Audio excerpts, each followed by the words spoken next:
Welcome to episode 292. You're listening to Escaping the REI Newbie Zone podcast, where you'll learn the underground, closely guarded secrets that will revolutionize your real estate business. This podcast is all about helping you exit the real estate newbie zone and enter financial freedom, building up your real estate throne. This is Escaping the REI Newbie Zone podcast. And now your host, real estate investor, entrepreneur, world traveler, and nationwide mentor, Chris Bruce.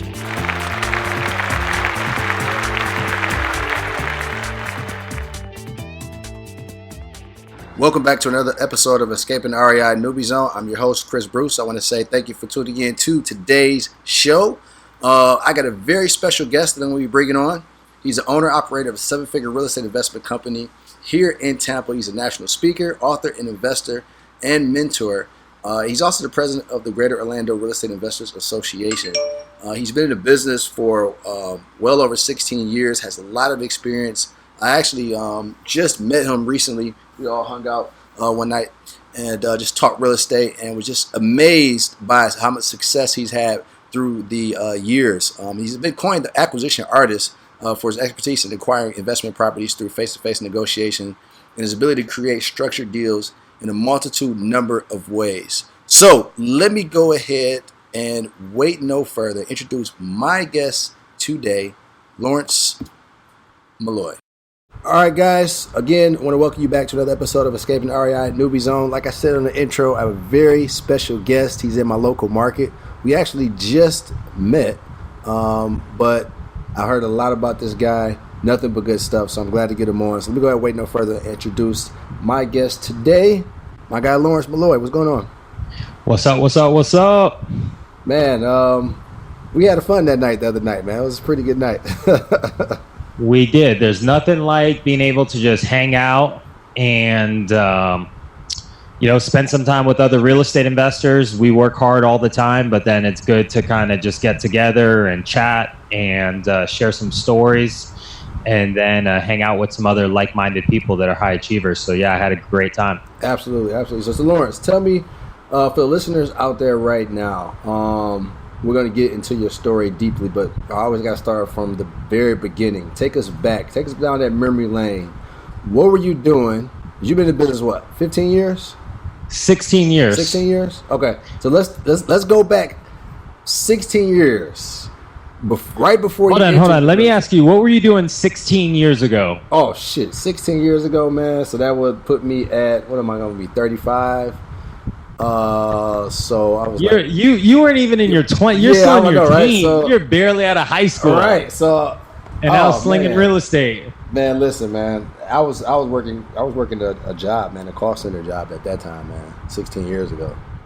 Yeah, it's a long time. When it's so crazy because when I think back, I think of it as such a long time ago, and I always ask people that because I deal with a lot of people that are younger than me. Uh-huh. And so I always laugh. I have a guy that's in my office that's 20, one of my team members is 22, 23 years old. And we always laugh because when he was like 6 years old, I was slinging real estate. So it's really funny to really put it in those type of terms. So that's funny. So you was out there flipping houses. He was watching Sesame Street.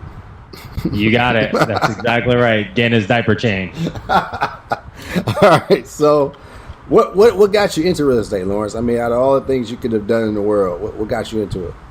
Yeah, so just kind of taking you back, giving you a background history of me. So I grew up really, really poor, and it seems like a lot of hustlers, people's, backstory is you grew up poor and, you made something of yourself. And that was my story, as cliche as it sounds. Like, grew up in the projects, and by chance, my mom was a teen mom. So she had my brother when she was 19 and had my brother when she was 16, had me when she was 19, single mom. We lived in a really bad area up in Massachusetts. And when I was 10 years old, she just packed up a U-Haul. She had no job, no car, had $200 in her pocket, drove to Florida.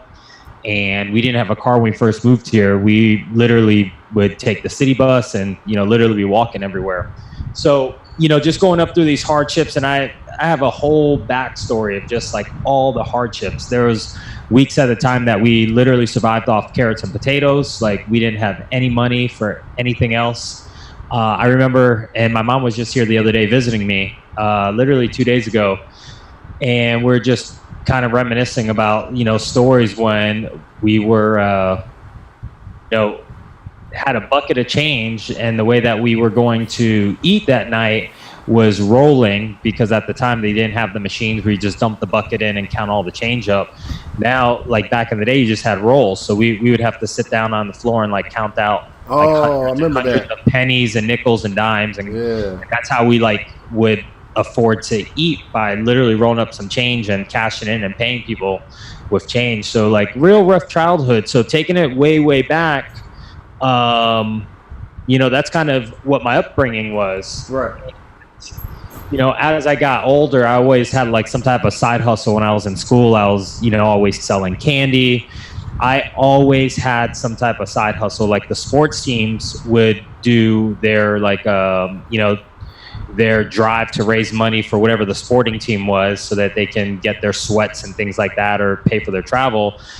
And I would just go to Sam's Club, buy candy, and I would go buy a couple bags from them, so all of our bags looked the same. And then I would just sell the candy and use it for whatever to pay for and meals that night. So always a hustler. So fast forward this to when I was probably 23, 24 years old when I got in the business, and I used to bartend. And one day I happened to be bartending down in Ybor, Ybor City.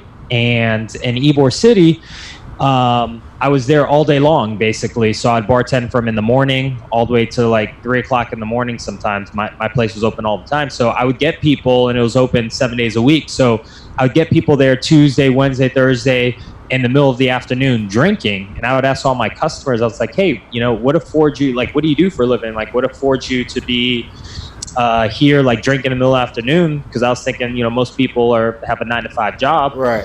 And this one dude came in here that it was right after 9/11, and this one guy came in here, and his brother was in town visiting. His brother was a U.S. air marshal.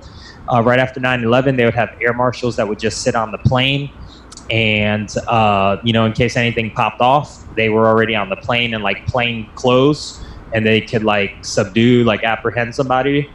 But the brother, that was his whole job. He would just fly on a flight, make sure nothing happened, fly on another flight. That was his thing. So his brother happened to have a layover in Tampa. He came and met him, and they're down at my bar for a drink. So I would ask the guy, hey, what are you doing? He said, I'm a real estate investor. And at the time, I'm young kid, didn't know nothing. But I was like, what does that mean? He's like, I buy and sell houses. And I was like, oh, okay. And I was like, well, how much can you make doing that? And he's like, man, sometimes you can make $10,000, $20,000 a house, and even more. And I was like, what? And to me, I'm literally making $1 tip, $2 tips, living off tips, week to week, making a couple $100s a week.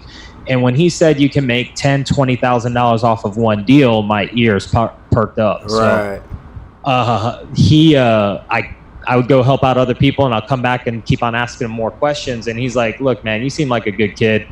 He's like, here, why don't you take my number and then give me a call, and maybe we can go grab some lunch, and I'll get you pointed in the right direction. So a couple days later, on my last couple bucks, I hit him up, and he was from Sarasota. I drove my car all the way down to Sarasota, barely had enough money for like gas to make it down there. And I was thinking, damn, I got to buy this guy lunch too, because he came and met me. So I wanted to see what kind of car the guy was driving to make sure he was legit. And I went down there, and he also had like some multi-level marketing business he had going on, Herbalife, I think it was. So I think he ultimately was maybe trying to get me signed up on something like that. But I just kept on asking him some questions about real estate. And he's like, listen, you seem like cool. He's like, listen, go online and buy this Ron LeGrand course. Ron LeGrand, at the time, the godfather of real estate, had 3 courses, and they didn't have back then, they only had eBay. Like, internet was barely around back then, so they had eBay. And he's like, go on eBay and buy this course. So when I went to buy the course, I actually bought the wrong course, and I had to wait another 2 weeks just so I can save up money to buy the right course. And the course is only like $150. Wow. But when you don't have any money, I bought the wrong one. I bought one on like rental properties and lease options and things like that. So I didn't understand it. And then I saved up money, bought the wholesale course, and I literally just listened to CDs. And because they didn't have DVDs back then, it was only CDs. So I had enough discipline to sit down, each night and listen to CDs and go through this manual and and learn based on the CDs and the manual. End up buying my first house. Didn't make any money, didn't lose any money, basically kind of broke even. But I was like, man, if I tweaked a couple things, I could probably make some money doing this. So that's kind of how I got started. Wow. So that, I think, especially Riley Grant, as being a godfather of real estate, man, I went through some of his training courses as well too. So it's funny that you start off, that way, because I know a lot of people from back in the day, even now, the stuff that he teaches is gold. It's incredible. Yeah, one thing I'll tell you, which I love about what you do, Chris, is you give people knowledge, and knowledge is power in this business. The more you learn, the more you earn, and the more you know, the more you grow. So the way that you present your information, I love it. And that's why I agreed to come on this podcast, because I know that you're out here delivering some great information to these people. And there's a lot of ways you can do this business. So it's not like you learn from this guy and, I learned from this guy and I can't learn from anybody else. My thing is learn from this guy, learn from this guy, learn from everyone you can. And then you'll start to kind of form your own little path or way to do things. Right. I agree. I appreciate it. Definitely. All right. So Lawrence, you got into real estate. You didn't make any money the first deal.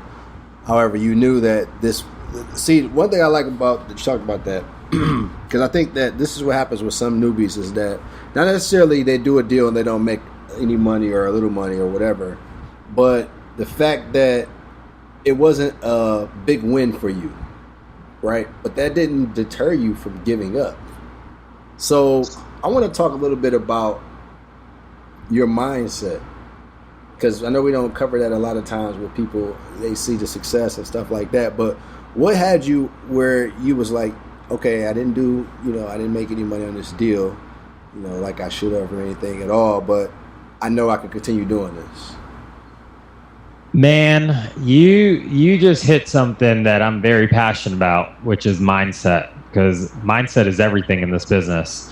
Like skill sets, anybody can learn skill set, but not everyone can be mentally tough, and not anybody can do the things mentally and have the discipline in order to make it in this business. So if you want to talk about mindset, let's go, because I love this topic. So my mindset back when I was in high school, I used to be a cross country and track runner. And so when you talk about a sport that you have to be mentally tough, it's cross country. This ain't like a football team or basketball team where the whole school comes out and they're rooting for you. And when you're out there on the cross country course, yeah, you have teammates, but you're running a couple of miles and it's all mental toughness. You have to be mentally tough. And that's something I learned from my coach way back in the day, and has helped me pretty much every single day through my whole life. Wow, I didn't even think, it's crazy. I didn't even think about that, because I did cross country in 8th grade. My basketball coach told me the only way he was going to let me play basketball was if I did cross country or wrestling. Like I had to sign up. Two really he said you need to be conditioned for basketball to play point guard position. So he told me I did cross country, and I think wrestling was after. So he did. It was the cross country or soccer. Yeah, cross country is typically like the first sport that comes up. Yeah, so I think it was cross country in the season. Yeah, so I had to do cross country, and listen, oh man, I didn't even think about that. That's crazy. You just Listen, no one comes out to the cross country meets. Like They you don't. barely like it, your parents may not even come. Man, I was listen to this. So this is actually the years I ran. I was part of a very tradition program. So we had a long tradition. We're like, 15 years state runners and state champs. And the years that I went there, my sophomore year, we were state runners up. My junior year, we're state champs. And my senior year, which I captained the team, we were state runners up by 6 points. So, and I'll tell you this, like, when I tell you no one comes out, like my mom barely even came out to I don't even think she really came out to my cross country meets or whatever. So, I mean, you're out there, it's your coach, it's your teammates, and some of the my teammates, their parents, would come out there. But yeah, you got to be, that Wow. is some serious mental toughness when it's just you and no one's coming to save you. Like you got to get through this race and your teammates are depending on you. Yeah. So, Lawrence, would you agree that a dedicated sports player would make a good it would make a good candidate for someone to get through the mental toughness of business? I think that's a decent foundation. I mean, for sure. And I think another thing, which I'm going to talk to you about real quick, is just, thinking about sports for a second. The biggest thing when people come in this business, and now with social media, is people see other people's wins on social media. And they're like, oh, okay, this person's, a real estate investor, and I'm going to go try this out. And I see their results and I should get the same results. But most people don't realize that business is just like sports. Like imagine Steph Curry. You think he just came out and all of a sudden his shots perfected and he literally started, hitting threes from the very beginning? No, this dude's been playing since he was a little baby, and now years and years and years of practice and repetition has gotten him to this level. And real estate investing is the same exact thing. And most people, like mentally, they just don't really get that. Like they don't give themselves enough time, enough practice, enough repetitions to get to the pro level. Right. I agree. Lawrence, what I tell people a lot of times, I say, the thing that you look about when you're starting a business is it's like when you are about 1 and you're getting ready to transition to that 2, and or you may be a baby getting ready to maybe you're 8 months, 9 months, you get ready to be 1, and you're trying to learn how to walk, and you just keep falling down. And as a baby, you don't ever tell yourself, well, I'm just gonna crawl for the rest of my life. You just walking stuff isn't for me. Yeah, they don't think about quitting. You just keep on trying. I mean, you can't quit until you fail. I mean, you can't fail until you quit. So, man, most of the time it's once again, we get into mindset and it's all mental, man, because people start believing their own stories. They start believing stories that they come up with in their head. I can't do this. It doesn't work. It's this, that. My friends told me it doesn't work. My family told me it doesn't work. Man, this shit 100% works. There's people that are crushing it all over the country. In my 16th year of business, I'll tell you this, Chris, I'm spending more money to be a part of high-level masterminds and coaching programs that I've ever spent in my whole life. And I've spent a lot of money on education, because in this business, one little tweak here, one little tweak there can change the trajectory of your business. And when we're talking about, we're working in the big ticket item business. So you close one deal and you make $20, $30, $40, $50,000, $70,000, $100,000 on one deal. This is literally the thing that people have to understand, is you have to continually educate yourself and you have to keep on practicing, because they say you get lucky when preparation meets opportunity. You get lucky. So if you practice and you prepare and you get the right opportunity in front of you, you'll know what to do with it. Absolutely. So let's keep down this a little bit, because I like where we're going with this. Okay, so definitely cross country, right? As a teenager or in high school, middle school, and stuff like that, sports has been a good thing that foundation. Good foundation, right? That has built up that mental toughness. Now, of course, that's not enough, right? There's things you have to relearn, or sometimes it's not even relearn. You have to just change your brain. Like the whole trajectory of the things that you were taught back in the day just doesn't necessarily apply. I talk about things like school. You know how you get punished for doing something wrong, but it's like in business, it's the opposite. You got to go through the wrong stuff because that's how you're gonna learn to do the right stuff. So you either in business you either win or you learn. You never fail. So I've taken my lumps. I've been in business for 16 years in the market crash. So I've taken my lumps in this business, but at the end of the day, that just helped me to become an even better investor, wiser investor, more, laser focused investor. So, it's you. Most of the programming that we have in our minds is typically from when we were younger. We have a bunch of subconscious programming that may not suffice who we are nowadays, but it's just baggage we've taken with us from when we were kids. Someone told us no, someone told us not to, someone told us something that's kind of stuck with us. So now we believe that in the back of our minds as we do certain things. But the reality is that, this is why I'm a part of these masterminds, because you hear different messages. And over the years, I've had mentors, I've had all kinds of people in my life that's helped me reprogram my way of thinking. Right. Okay. So let me ask you this. So I've never really asked anybody on the podcast about this. As someone that grew up poor, right, that had very limited resources coming up, and you got into business. You know what food stamps are? I do. you know what WIC is? Yep. Women, Infants, and Children's Program. Yep. This was the only thing that kept us going when we were kids. And when I say poor, I'm talking about poor. Like I literally.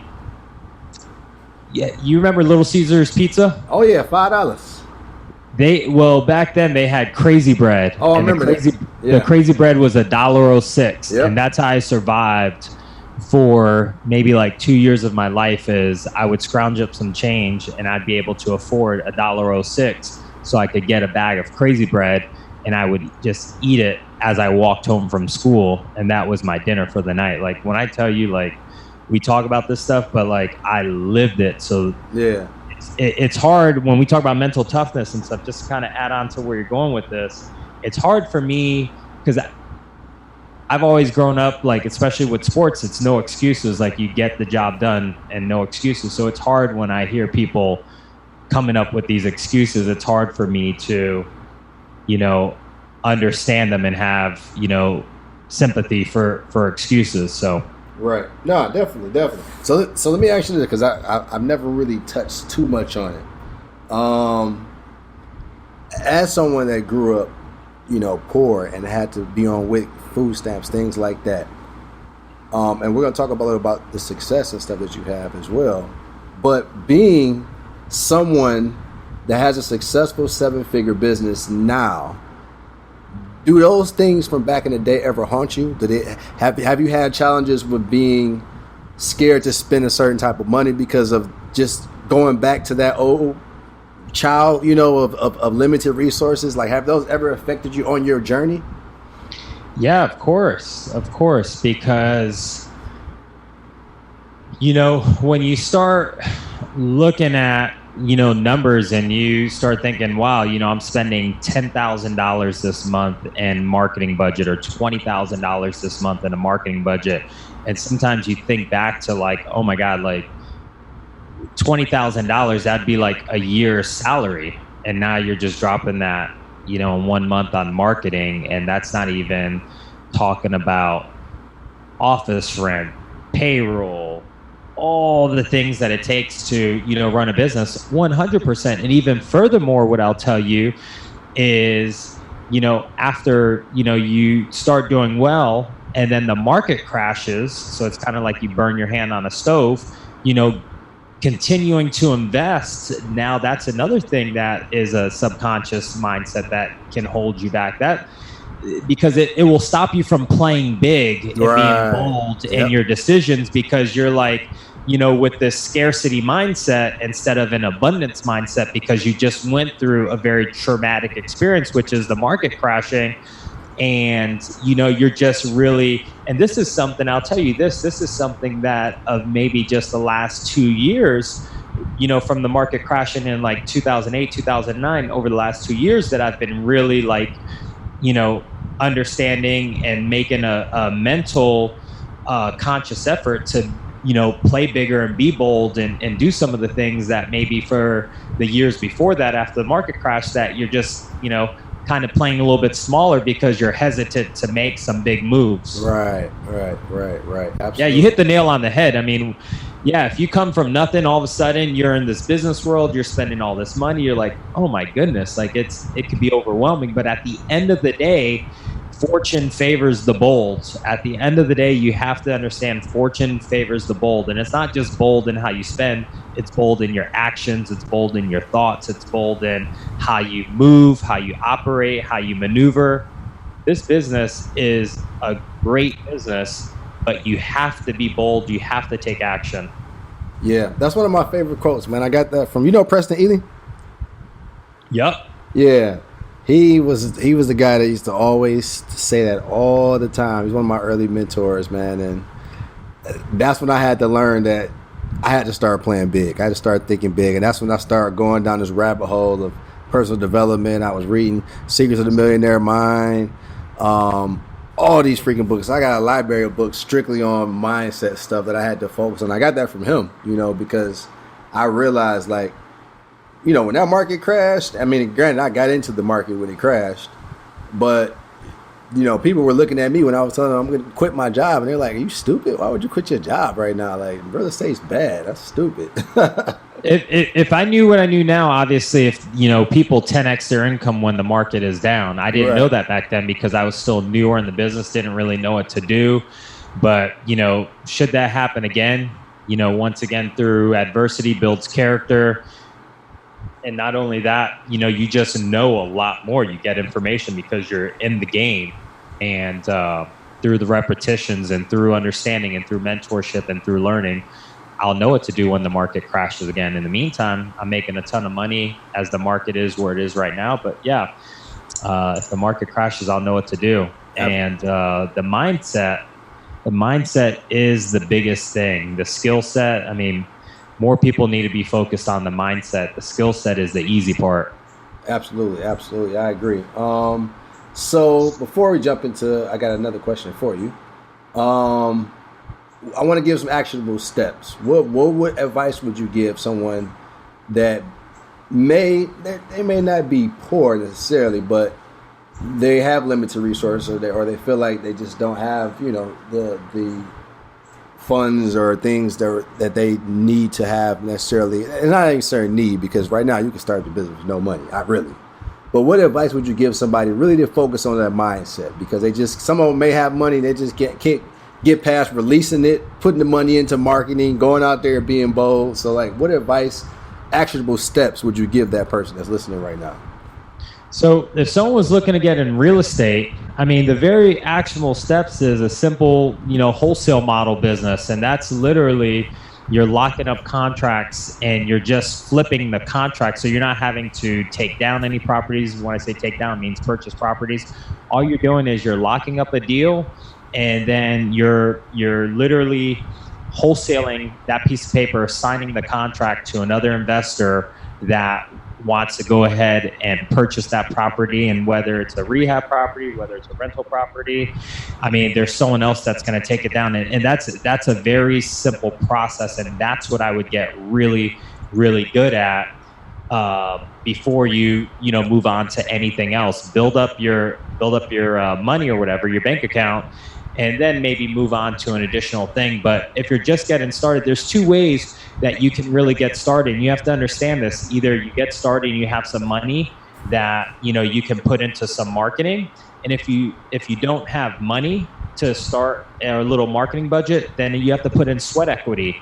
And what I mean by sweat equity, you can get in for very, very little money, and you can buy a list of, let's just say you buy a probate list, so people that have passed away. You can buy a list of probate people. You can buy a list of people that have code violations. You can buy a list of people, that have, have lived in their property for over 8 years, that have high equity. And what you do is you'll buy a list in a specific area, and you can end up skip tracing that list. And skip tracing is just going and, finding, there's tons of companies out there that will do skip tracing for you. So basically you give them the name of the person, their address, and then they'll come back and give you potentially a telephone number and email address. So what I mean by sweat equity is you'll just end up cold calling. So what most people don't understand is you can do this business, but you have to be willing to put in the work. So a little bit of money is you buy a list, doesn't cost much at all. You get it skip trace, doesn't cost much at all. And the sweat equity comes in as you just start cold calling the shit out of that list and just keep on calling people. And very basic introduction is like, hey, my name is such and such. We're buying properties in your area. Have you considered have you considered selling your property? And from there, you can just start a conversation. And that's the whole goal of the business, is try to have conversations where you can eventually lock up a deal. The very first step, let's say you had very limited resources, the first thing I would tell someone is get training first. So go to a seminar, find a mentor. That'd be, if you had very limited money before you did anything, that'd be the first thing I tell you is get some mentoring and some coaching first. Definitely. Okay. And what about things to improve their mindset, to get them mentally ready for this business? Getting you mentally ready for this business, I would say, read some books. I mean, at the end of the day, this is what it really comes down to, is how bad do you really want it? Yeah. And that's what it really comes down to, is how bad do you really want it? And whether it's real estate investing or anything else, I always tell people you have to find something that you're passionate about. And if you're passionate about whether it's running your own business or whether it's real estate or whether it's making money, I mean, most of the time I'll tell people this business is business, whether it's real estate or whether it's something else. I mean, you have to come in, you have to get educated, you have to work hard. And if it happens to be real estate, then it comes down to, if you really want it, it's there. Many people are doing it. Now it's a matter of how bad do you ultimately, really want it. There's a ton of great books that are out there that will get you going with a mindset. But anything, man, there was this great book that I just read. It's by David Goggins, the Navy SEAL. Do you know who that is? Nah, I haven't heard of that one. Oh man, I think it's like, give me one sec. I'm going to pull it up right now. I have it on audiobook. But this is a great book. If someone wants to understand a mindset book, Can't Hurt Me by David Goggins. Okay. When I tell you this book is insane. They have it on audiobook, and this guy was a Navy SEAL. And when he talks about just having mindset, this guy doesn't let anything get in his way. So that Can't Hurt Me by David Goggins, that's the one that I'm currently reading right this second. Okay. I'm going to have to make sure I put that in the show notes so people can definitely check that out. Maybe get that on Amazon or something. Yep. Absolutely. And I have mine on Amazon audiobook. So what I like to do is, depending on if I'm traveling, I'll just if someone's like, I'm not really a reader, well, they have audiobooks nowadays. You can buy the book. Sometimes what I'll do is I'll buy the hardcover book because I love having it in my possession, and then I also get an audiobook so I can audiobook it and then follow along with the book. Sometimes I'll audiobook things. If you're not an avid reader, you can get a ton of information this way. Gotcha. Yeah, absolutely. I love audiobooks. Audiobooks, podcasts, and I still like the physical book myself as well. Yep. I'm actually I'm reading this this new book. What is the name of this book? The Illusion of Money. I forgot the author's name, but it's really good. So I'll put that up in the show notes as well too. Okay, so you've been in the business for 16 years. You've done every single transaction. Is there a transaction you haven't done?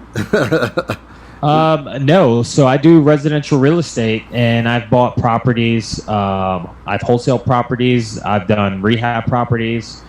I've done creative seller finance properties. I've had rental properties. I've done pretty much every type of deal along the way. So my investment strategy, there's some people that they may say, hey, I'm just wholesaling, or I'm just doing rehab, or I'm just doing this.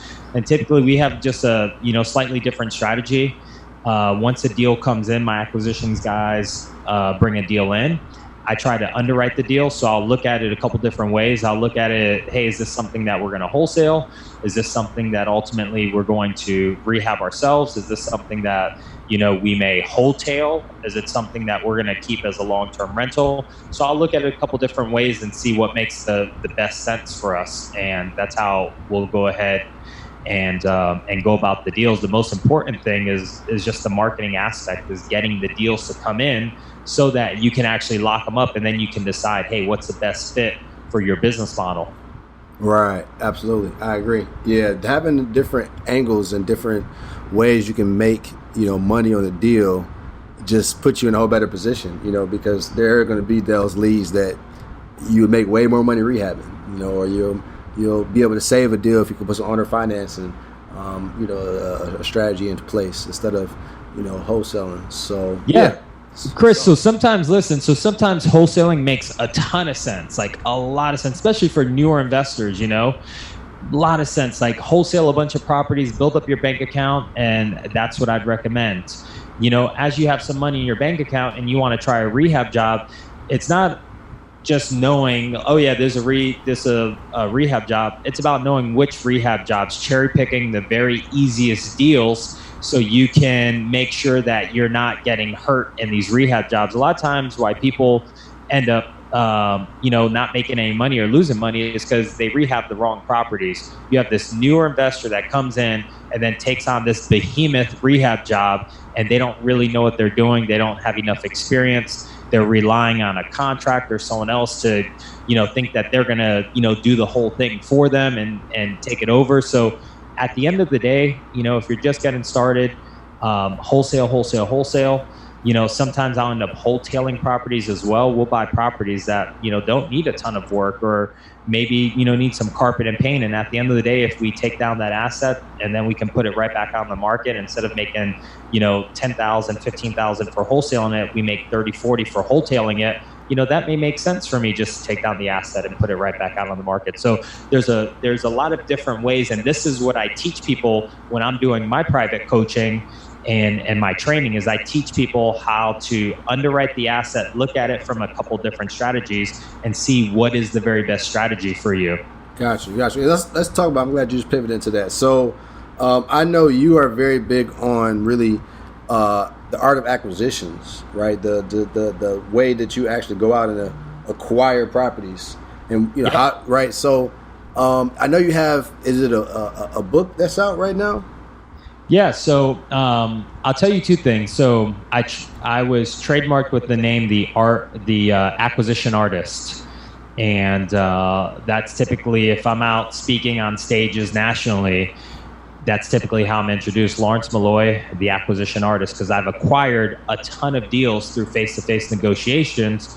And not only that, I acquire them through a multitude number of ways. So cash deals, wholesale deals, we'll do, creative seller finance. So we'd like to give people options. But then recently I just wrote a book. It's called The Art of the Acquisition. And it's actually out on Amazon right now. And you can pick it up right there. Perfect. All right, we'll definitely include the links to that too. So if anyone wants to go deeper with you, do you have like any type of coaching programs or any training programs that people can get more information about that? Yeah, absolutely. So I do. Typically, the best way that most people get in contact with me is right on my Instagram page. It's the Lawrence Malloy, and that is TheLawrence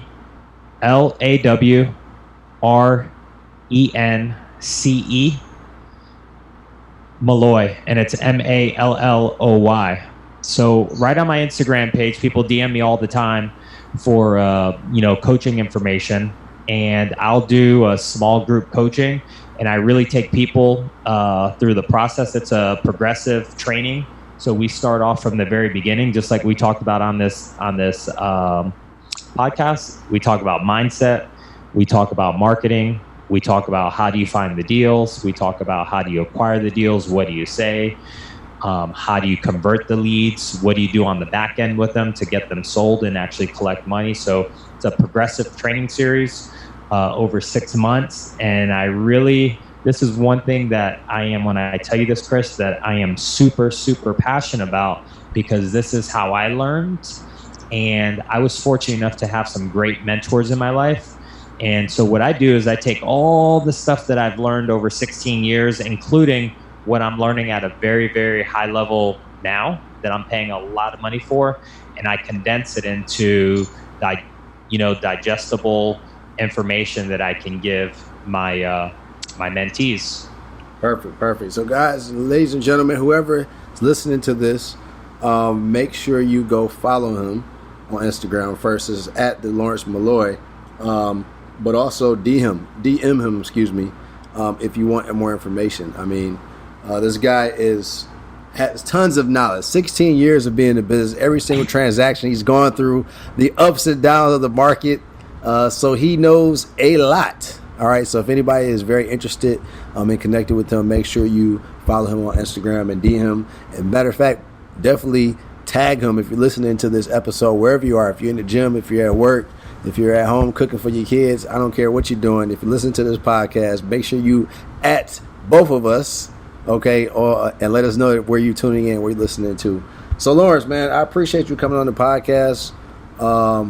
It's great talking to you about mindset. I think that a lot of people got a lot of value and gems from that, because to go from someone that came up from eating Little Caesar's crazy bread to having a 7-figure business right now in this current market right now today, man, is amazing.